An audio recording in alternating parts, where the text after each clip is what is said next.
Filtration filtration में सबसे पहले तो हम देखेंगे क्या क्या उसमें मेथड्स होते हैं, प्रोसेसेस। मैकेनिकल स्ट्रेनिंग, जब पार्टिकल के बीच के वॉइड, जब पार्टिकल का साइज़ जो होता है वो बड़ा होता है वॉइड से, तो फिर क्या होता है वो उसमें फंसता रहता है, और जब फंसता रहता है तो फिर इससे मैकेनिकल स्ट्रेनिंग का प्रोसेस ईजाद होता है। सेडिमेंटेशन, जब वो लो फ्लो वेलोसिटी हो, जब फ्लो वेलोसिटी लो होगी तो पार्टिकल्स अपने आप ही खुद भी सेडिमेंट होते रहेंगे। जैसे रिवर में देखा है ना, फ्लो वेलोसिटी हाई रहती है तो पार्टिकल थोड़े कम सेटल करते हैं, लेकिन जैसे जैसे फ्लो वेलोसिटी कम होती है पार्टिकल्स अपने आप गिरने लगते हैं। इम्पैक्शन, जेट समझ गए आप।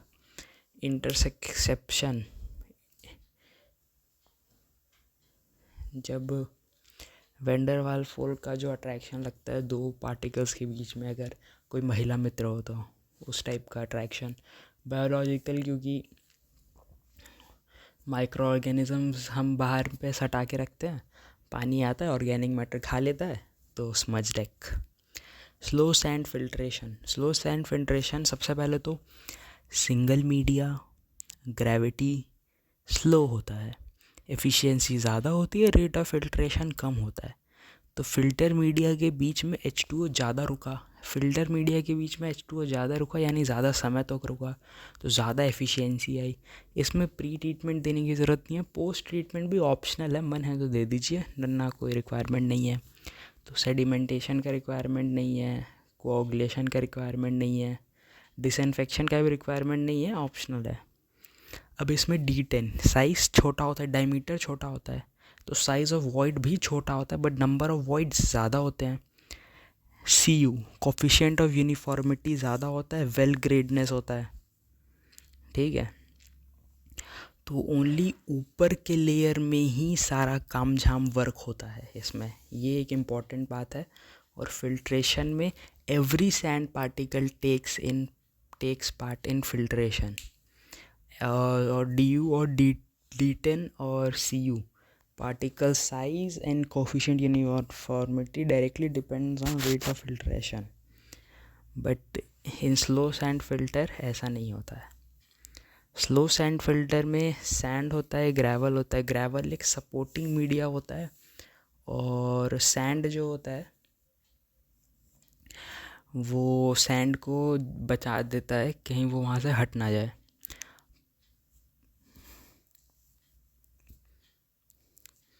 और स्लो सैंड फिल्टर में अपर लेयर में मैकेनिकल स्ट्रेनिंग बहुत प्रीमोटर्मिनेट होता है, तो मैकेनिकल स्ट्रेनिंग इंपॉर्टेंट प्रोसेस है।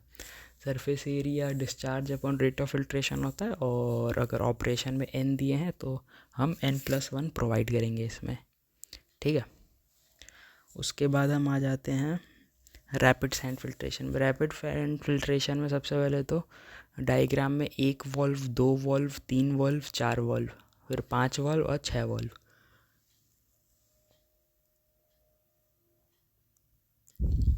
फिल्ट्रेशन में 1 और 4 खुला है, बैक वॉशिंग में 5, 6 और 2 खुला है, मैच्योरेशन में 1 और 3 खुला है। ये भी सिंगल मीडिया होते हैं, ग्रेविटी होते हैं, लेकिन थोड़ा रैपिड रहता है। इसमें भी बैक ग्रेवल मीडियम जो है वो बैक वॉशिंग के लिए एक homogeneous back wash, uniformity provide करता है और सपोर्ट प्रोवाइड करता है। इसमें प्री भी चाहिए, पोस्ट भी चाहिए, और filtration in rapid sand is 30 times of slow sand, ठीक है।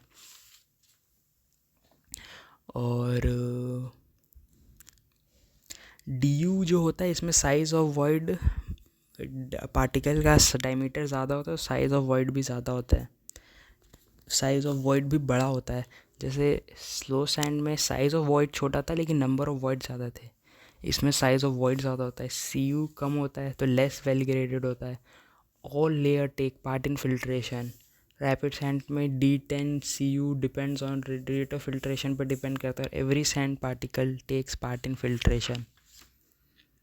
उसके बाद एक क्वेश्चन था जिसमें 5%, तो 99/1 माइनस 0.05।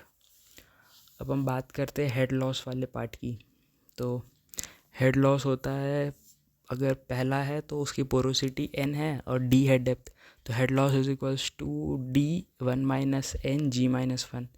फिर N डैश है, D डैश है, तो head loss back washing is T dash 1 minus N dash G minus 1।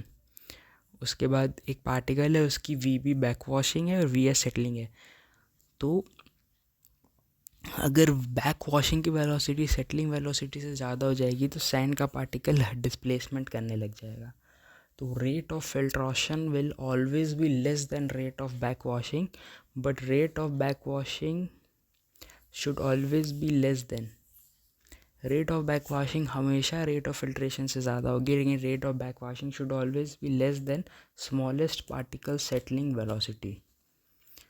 Percentage filtered water used in backwashing is volume of filtered water used in backwashing upon volume of water filtered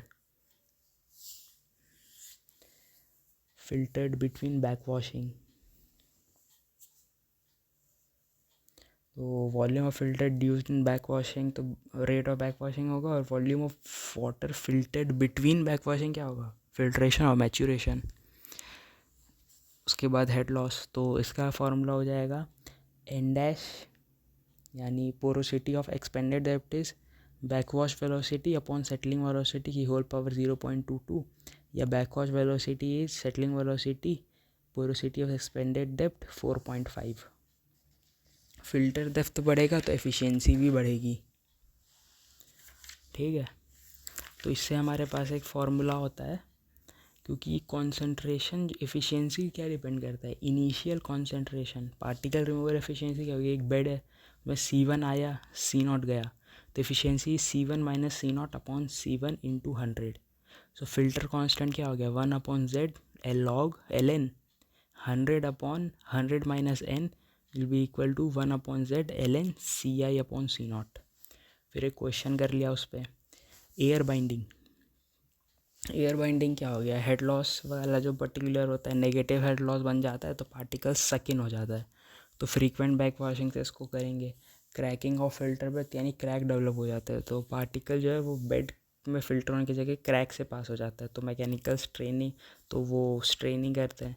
mud boil क्या होता है, अपने साथ particle attract करके ले जाता है, तो NaOH या ब्लीचिंग पाउडर।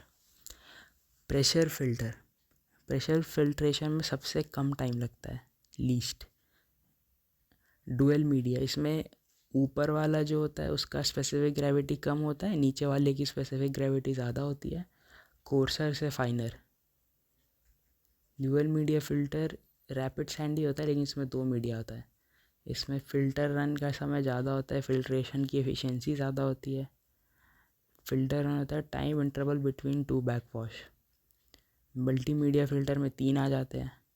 अगर हम डिक्रीजिंग ट्रेंड की बात करें कि सबसे ज़्यादा किस में फिर सबसे कम किस में, तो मल्टीमीडिया फ़िल्टर में सबसे ज़्यादा, फिर डबल मीडिया फ़िल्टर, फिर रैपिड सैंड फ़िल्टर, फिर स्लो सैंड फ़िल्टर। ये इसका डिक्रीजिंग ट्रेंड हो जाता है। तो फिल्ट्रेशन यहाँ ख़त्म।